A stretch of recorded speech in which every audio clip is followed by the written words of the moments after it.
Ladies and gentlemen, the Red Sox have won a baseball game. I'm not even going to say anything else. The first thing I want y'all to do is go down in the comments, spam W as many times as you can. It might not have been pretty. It probably should have been more than one win against the White Sox, but nonetheless, it happened. The Red Sox got a win. Go down in the comments, spam W as many times as you can.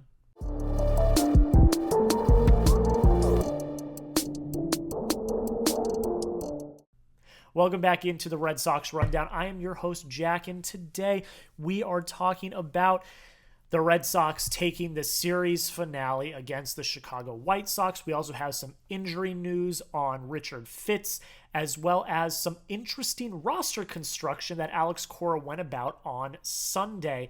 And we're gonna just hop right into it, get into the box score, talk about everything that you need to know. First things first, Richard Fitts officially was put on the IL with a right pec strain. Was it right pec or right lat?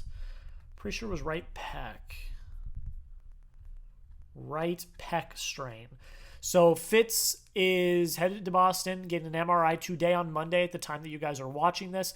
Hopefully it's nothing serious. Hopefully he just needs that 15-day stint, because he has been, like we've discussed, one of the most consistent starters in the rotation. It's been Garrett Crochet and it's been Richard Fitts. And I think when Bello and Giolito come up, there's going to need to be a conversation that is had, because you would assume if Bello and Giolito come up to the roster, then Newcomb and Fitts would go down to AAA. But Fitts has looked the best of anyone except for Garrett Crochet in the rotation. So I think there might need to be a little bit of a conversation had, but right now on the 15-day IL, nothing he can do about it at all. In his place, Michael Fulmer, who was brought in on a minor league deal, decided to not test free agency after he did not make the 26-man roster, went down to Worcester. He was called up as the corresponding move with Fitts going on the IL. I had speculated that maybe Hunter Dobbins gets the call to be that fifth starter. He did pitch yesterday, the same time that Crochet pitched, so he was not the one. It was Michael Fulmer to come in and help out the bullpen. And hopefully you might assume that by the time you need Fitts to start again, Bello might be up at that point. Bello's not going to be up in Tampa, but he might be up in time to face the White Sox. We'll see what happens with rehab starts and things like that. He might not actually be ready in time. If he does one more rehab start, he might not have enough days rest, but we'll see what happens. For now, that is a end of next week problem that we have to worry about. But we are, hopefully Fitz is not down for long, and hopefully the rotation starts to pick itself up. Let's talk real quick about the lineup before we get into the nitty-gritty of the game. Interesting move today. Wilyer Abreu was moved up to the 4-hole. Triston Casas took his place down at the 6-hole. I like that because, one, and I know that I've seen a lot of comments about Casas, got to get him out of here, Casas this, Casas that. I still believe in Triston Casas. I still think that Casas has that really high ceiling that we just have not seen him hit yet. And I think maybe taking a little bit of the pressure off of him and moving him down into the 6-hole where he doesn't have to rely on, in the first inning, if he got some runners on, having all this pressure, he can kind of settle in a little bit in the 6-hole. I think that that's a good spot for him. Game against the White Sox on Sunday, he went 1 for 3 with a walk, no strikeouts. That's improvement. That's really something good that you want to see. And Wilyer, is one of the hottest players on the entire team. He has cooled down a little bit as of late, but I have much more confidence in Wilyer up in the cleanup spot than I would Casas right now. You let me know, though. Did Cora make the right decision? Type Y for yes if you think he did. Type N for no if you think he did not. Moving Casas down to the 6, moving Wilyer up to the 4. Was that the right decision? Was the Wilyer Casas flip the right decision? You guys let me know in the comments. Y for yes, N for no. Let me know down below. All right, the biggest thing to talk about in the game, it's Garrett Crochet. Garrett Crochet once again showed absolute ace level stuff. I know everyone was kind of crapping on him after the Blue Jays game, not able to grip the ball, didn't really have a good outing, was in a lot of trouble. Still pitched relatively well, but you could tell that there were some command concerns. And that, it was not a good game for Garrett Crochet. He put the doubters to bed today. At the time I'm recording this on Sunday, if I keep saying today. He put the doubters to bed. 7 1/3 innings pitched. 1 hit, 1 earned run, 1 walk, 11 Ks. He was perfect through 5. And then he surrendered his first walk. And he had a no-hitter through 7. And then he gave up his first hit to none other than Chase Meidroth, who was part of the Garrett Crochet trade over the winter. This was an incredible outing. 11 Ks, less than 100 pitches, by the way, too. I think he threw 96 pitches. And he was on what I call demon time, facing his old team for the first time back in the home ballpark of Chicago, and he was not missing today. His velo was up 96, 97 consistently.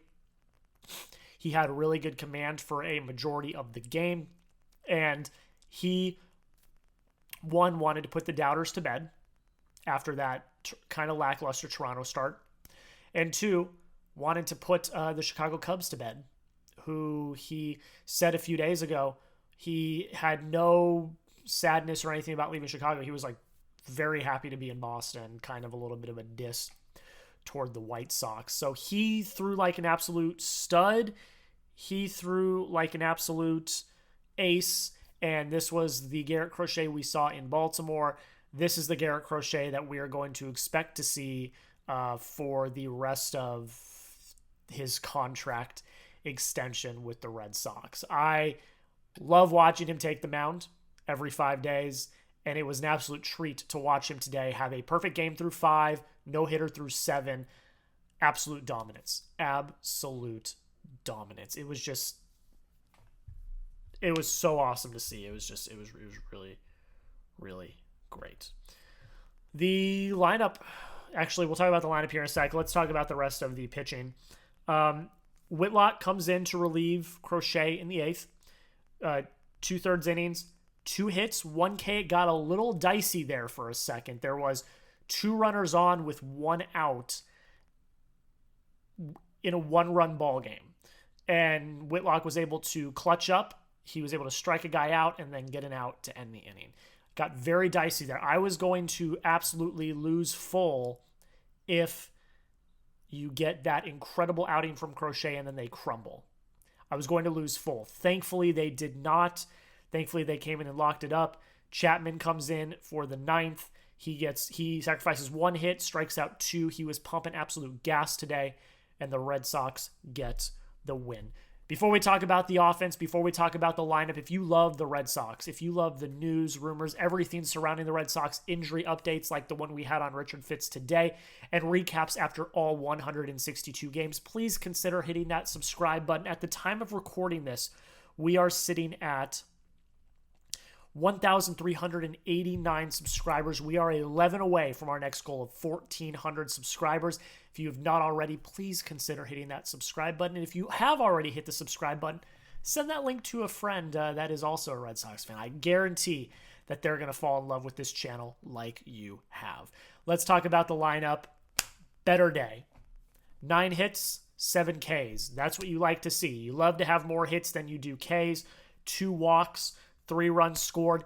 It was the Trevor Story show, though. He was the sole run producer. All 3 RBIs came through him. 3 for 4 day. 3 RBIs, 1 run scored. He had the 2-run double in the 6th. He had the solo home run in the 9th to give them a little bit of much-needed insurance. Story is playing at a really high level right now. His OPS is up to 805. He's batting 308. I know that at times he is very lackluster when it comes to situational hitting and hitting when they need him the most. He did that today, though. 2 outs, 2 runners on, 2-run double, desperately needed in the 6th when no runs had been scored so far and Garrett Crochet still had a no-hitter going. And then in the 9th, when you desperately need some insurance runs, he comes up with the home run. He absolutely smashed it into left field.